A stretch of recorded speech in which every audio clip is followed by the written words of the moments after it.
And ye shall cry out in that day, because of your king, which ye shall have chosen.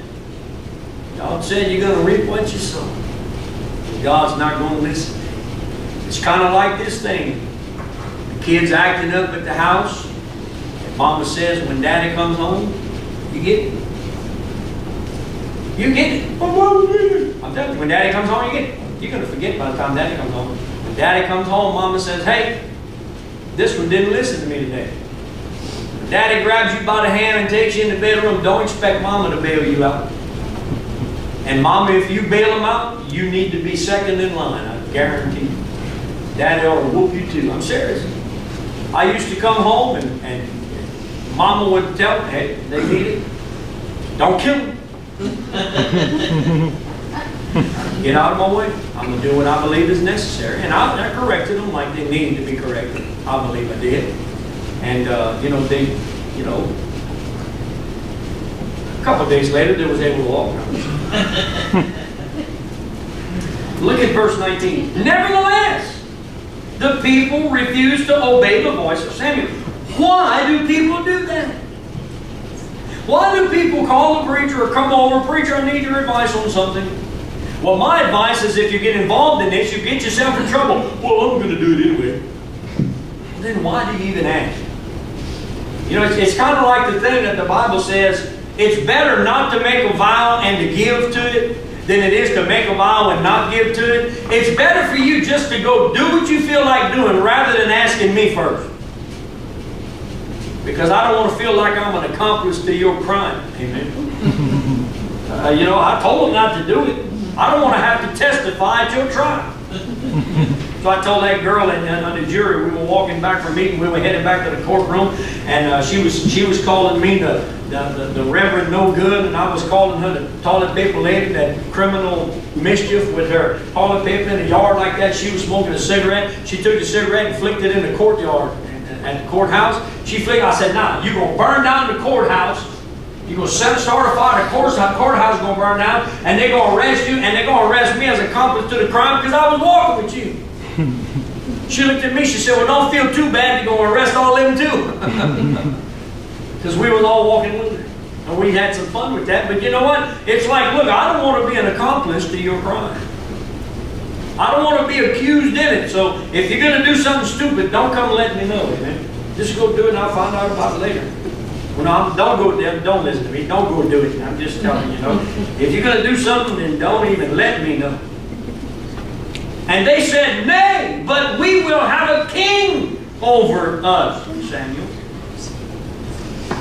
that we also may be like all the nations." You know what pride will do to you? It'll set you up for a really, really big fall. They want to be like all the other nations.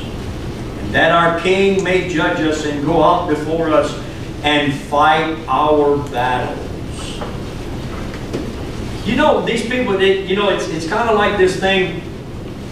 They forgot already that they already started a fight and God didn't fight it for them. Well, we'll get us a king like all the other nations and he'll fight all our battles. Yeah, right. What's going to happen when you expect somebody else to fight for you? I'm not getting dirty. I'm a king. Why would I do that? You say, well, he'll have an army. He's not going to spend his army. Look, we hire politicians. We vote or they're voted in, and they go up there with all these promises. Hey, we're going to fight your battles in Washington. And when they get to Washington, all they do is fight what they want. They don't fight for what we want. All they want is their foot in the door. And that's what these kings do. Well, we want him to fight our battles. And Samuel heard all the words of the people, and he rehearsed them in the ears of the Lord. And I'm going to inject this while he was shaking his head in disgust. And the Lord said to Samuel, "Hearken unto their voice, and make them a king." And Samuel said unto the men of Israel, "Go ye every man unto his city." He didn't tell them to go into God's city. He didn't tell them to go into Samuel said. He didn't tell them to go in the right way. He said, go every man until you. He said, go to your city. Go do what you want. Go live your life. I can't tell you what to do because you don't want to listen. You know, a minister, and I know this, has been preaching for 32 years, pastoring 25 next month. You know what I've learned as a minister? I've learned that you can pour your heart out and try with all of your heart to help people to understand, to help people, to help them make the right decisions. People are going to call you every name in the book, and they make up names that are not even in the book. You know, they'll call you all this and that. They'll call and then they wish they hadn't called, like the song I wrote. Some people call and they wish they hadn't. Others don't call me at all. You know why they don't call? They don't like what I'm going to tell them. You know why? They don't intend to do anything that I might give them advice for. One thing I can say is, in the 25 years that I've been pastoring, I can't be responsible for things before I was a pastor because I wasn't a pastor. I was just a preacher. I'd fill in for people, preach on the street corner, preach in the jail, preach anywhere I got an opportunity, the old folks' home, things of that nature. And I'd preach the gospel. But since I became a preacher, I became a minister to God's people in a way of trying to encourage and help people. And I can say this. I have, by the grace of God, never tried to stick my nose in anybody's business. I've never gone to anybody's home and told them, you can't do this, or you can't have that, you can't watch this, or you can't do that.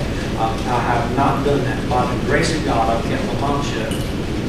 By the grace of God, I've tried to preach, and I've tried in counseling, in speaking in private, I've tried to encourage people to make the right decisions. I've never told anybody that they had to do something the way I thought it needed to be done. Never done that. And I've been called every name you can think of. There were times my wife would speak up and say, I think you just need to tell them this. And so what if they don't like it? She's had her chances to give opinions. And some of those opinions might have been about you. Her opinions have been about me. And she's got the, and you've got the right for that. People say, well, you don't have the right to opinion. You don't have the right to say anything about me. Well, then we just need to die. So you've got the right to speak your mind about what you think and how you feel. That don't mean other people got to do it. How many of you, every time you've been told something about a preacher, you did exactly what you was told to do? None of us can say.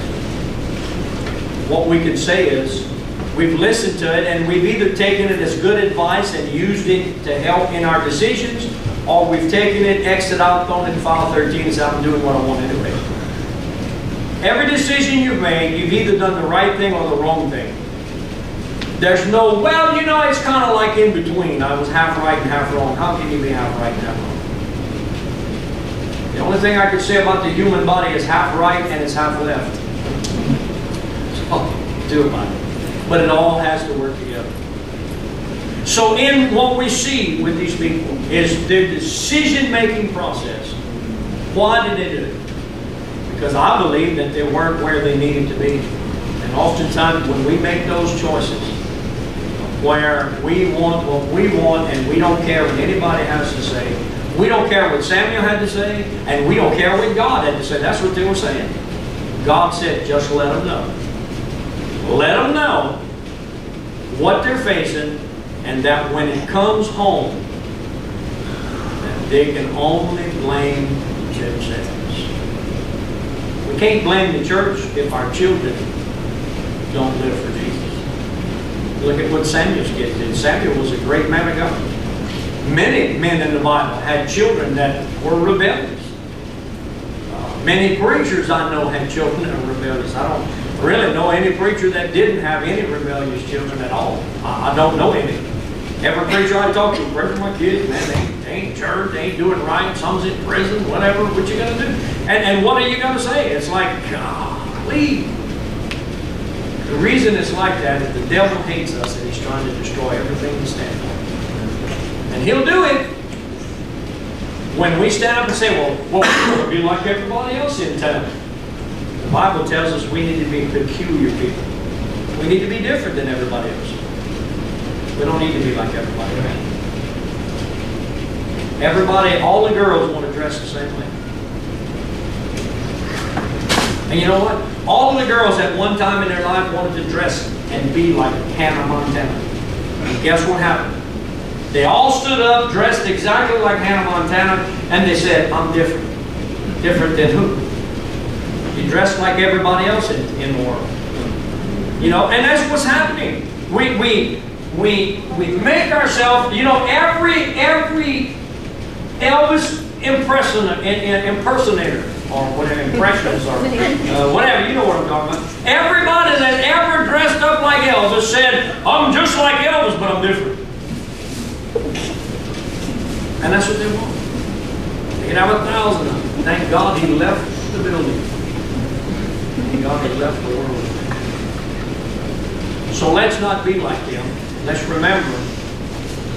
And thank God that we have someone that is capable of instructing us and helping us. We've got people like that in our lives. We need to listen to them.